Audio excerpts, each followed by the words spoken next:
Përshëndetje me lajmet në kanalin e Kuvendit. Në rendin e ditës të seancës së sotme parlamentare, deputetët debatuan për 9 pika mes cilave 2 propozim vendime, 4 propozim ligje, pastaj propozim për zgjedhjen e gjyqtarit të gjykatës kushtetuese, propozimi për emërimin e një antari të angazhuar jo profesionalisht në këshillin e ekspertëve të Agjencisë për mbikëqyrjen e sigurimeve dhe propozim rezoluta për respektimin e standardeve të procedurës juridike në gjykimin ndërkombëtar kundër udhëheqësve të institucioneve të Republikës së Kosovës. Në seancë janë paraparë dhe pyetjet e deputetëve në kohë zgjatje prej 2 orësh, në të cilat i parashtrojnë deputetët nga opozita.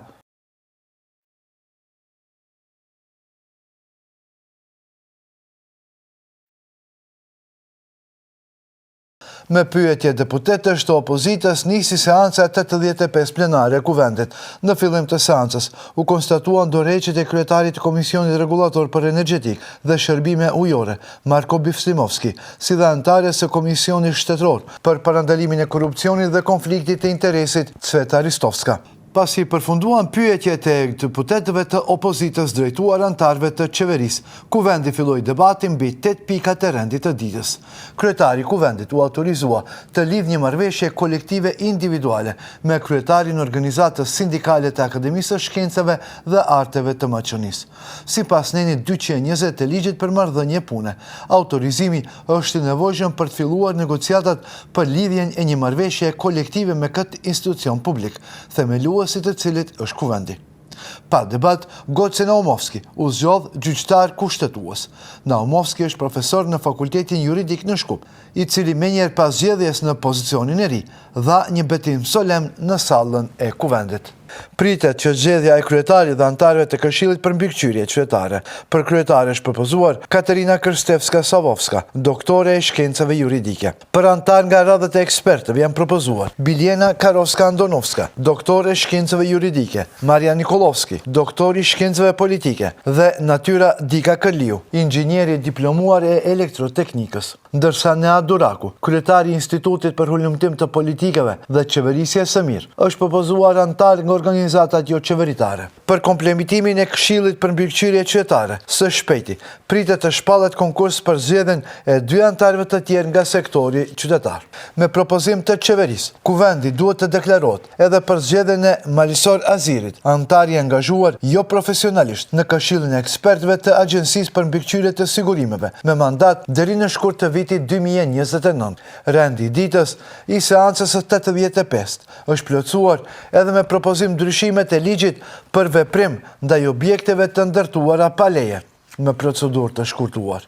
Me këtë zgjidhje të propozuar nga një grup deputetësh të shumicës, zgjatet edhe për 5 vjet zbatimi i dispozitave të këtij ligji. Konkretisht, ligji për veprim ndaj objekteve të ndërtuara pa leje, në vend që të vlej deri në mars të këtij viti, do të zbatohet deri në mars të vitit 2031. Me qëllim që procedurat që ende zhvillohen nëpër komune, si organe kompetente, të përfundojnë me miratimin e akteve administrative të formës së prerë. Zgjatja e fatit mundëson dorëzimin e kërkesave të reja për legalizimin e objekteve të ndërtuara pa leje.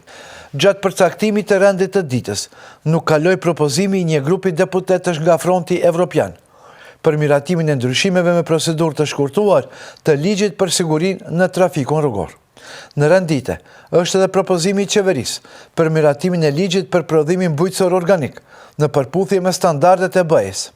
Deputetët do të diskutojnë edhe për propozimin e një grupi deputetësh të LSDM-s për ndryshime dhe plotësime të ligjit për pagan minimale në lexim të parë. Deputetët opozitar propozojnë rritjen e pagës minimale në 600 euro dhe harmonizimin përkatës të pagave tjera. Pika e fundit është propozim rezoluta për respektimin e standardeve të procedurës së drejtë në gjykimin ndërkombëtar kundër udhëheqësve të institucioneve të Republikës së Kosovës, dorëzuar nga deputetët e Frontit Evropian.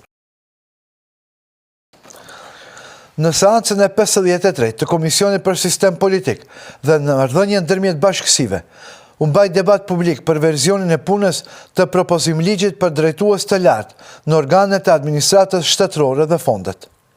Propozim ligji për drejtues të lartë dhe në fondet u publikua vitin e kaluar në dhjetor, pas çka u mbajt një debat publik. I sotmi është debati i dytë publik në Komisionin Përkatës Parlamentar. Në arsyetimin e ligjit, thuhet se me zbatimin e tij do të përmirësohet cilësia udhëheqjes dhe menaxhimit të organeve të administratës shtetërore dhe të fondeve, përmes vendosjes së një kornize të konsoliduar, moderne dhe transparente ligjore për pozitat e larta udhëheqëse. Me këtë ligj, vendosen edhe rregullat të përbashkëta për emërimin e drejtuesve të lartë në administratën shtetërore dhe në fondet, ndjekjen e performancës së tyre, të drejtat dhe detyrimet, si dhe shkarkimin e tyre nga funksioni. Me ligjin, unifikohen kriteret për zgjedhjen e drejtorëve, anëtarëve të organeve, kolegjiale dhe sekretarëve shtetëror në ministri, si dhe parashihet zvogëlim i përbërjes së këshillave drejtues në 3 anëtar. Ambasadori francez Christophe Le Ligolier do të vizitoj sot kuvendit, ku do të zhvilloj takim me grupin parlamentar të LSDM-s.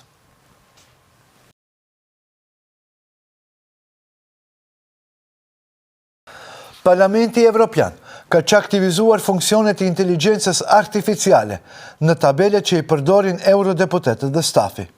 Siç ka publikuar Euroactiv, vendimi është marrë në bazë të rekomandimeve të ekipeve të parlamentit për siguri kibernetike dhe mbrojtje të dhënave personale. Vlerësimet e kryera kanë treguar se disa nga këto funksione përdorin shërbime cloud për detyra që mund të kryeshin edhe lokalisht, duke dërguar të dhëna nga pajisja, thuhet në mesazhin e dërguar të deputetët. Po ashtu, theksohet se është duke u zhvilluar vlerësimi funksioneve në evaluim për të kuptuar shtrirjen e plotë të dhënave të ndara me ofruesit të shërbimeve.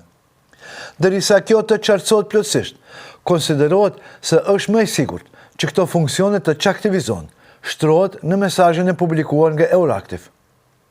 Kjo ka të bëjë me funksionet e integruara të inteligjencës artificiale, si ndihmës për shkrimin dhe për mbledhjet e tekstit, asistent virtual dhe për mbledhje automatike të faqeve të internetit në tablet dhe në telefon. Eurodeputetëve u rekomandohet të shqyrtojnë cilësimet e inteligjencës artificiale edhe në pajisjet e tyre private dhe t'i çaktivizojnë funksionet që nuk u nevojiten. Ata duhet t'i kufizojnë lejet e aplikacioneve vetëm në ato të domosdoshmet dhe të shmangin ekspozimin e mesazheve apo dokumenteve të punës ndaj funksioneve të inteligjencës artificiale. Shikues të nderuar, ndoqët lajmet në kanalin e Kuvendit.